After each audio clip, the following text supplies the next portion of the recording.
Is he here? Is he here? Is who here? Well, if you've been watching my video series, Tour of Savannah's Historic Squares, you would know that we are looking for the one, the only, Forrest Gump and his bench.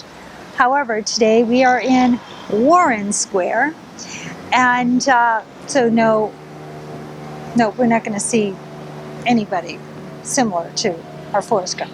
Anyway, Warren Square was laid out in 1791 and named in honor of General Joseph Warren. He was not a Savannian, had nothing to do with Savannah, but he was a hero of the Revolutionary War. So this square that we're in, Warren Square, is one of the smallest of the 22 squares that are still standing in Savannah. We started out with 24 at one time, we're down to 22. The square itself is a little bit more plain than the others. There is no monument, there is no work of art in the middle, and there is no fountain. But it is still beautiful. The interesting thing about this particular square is if you sit here and maybe you want to close your eyes for a moment, imagine all the people who would be coming up with the commerce that would come from the waterfront, which is just over the bluff, maybe about a block and a half away. They would come up here, and this is where they would gather and trade. You'd be hearing Irish brogue as well. We have a huge Irish community here, permanent settlers from way back in the day.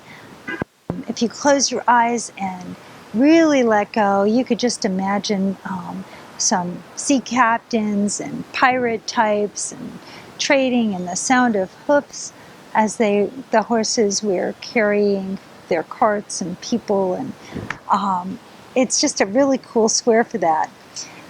At one point in time, there was a lot more historical homes. There are still historical homes here, but at one point in time, you would have the smaller homes, the seafarers' homes.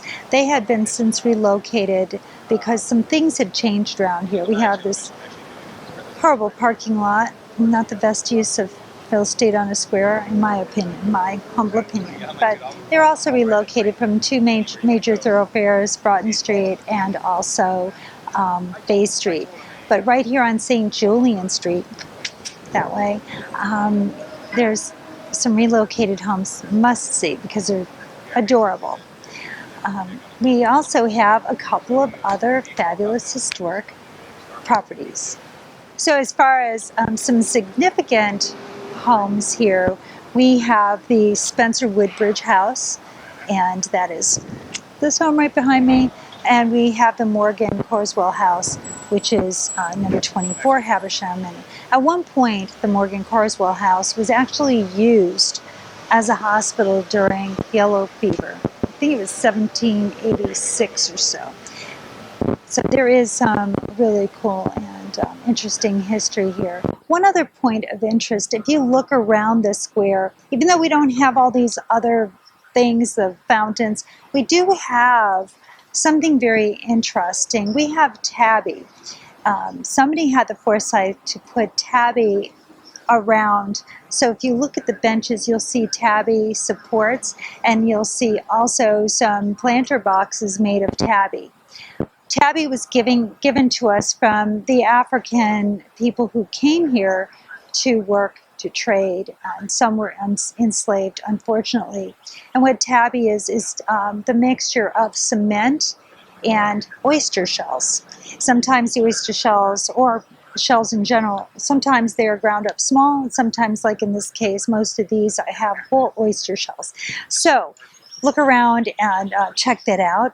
Anyway, this square is great. It's in between Bay Street and Broughton Street, convenient to a lot of things, and you could just let your imagination run wild here. I hope you've enjoyed this video.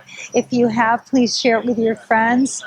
Please subscribe so you can get notifications of my other videos, and you can like this video, maybe leave a comment. We'd love to hear from you. Thanks again for watching.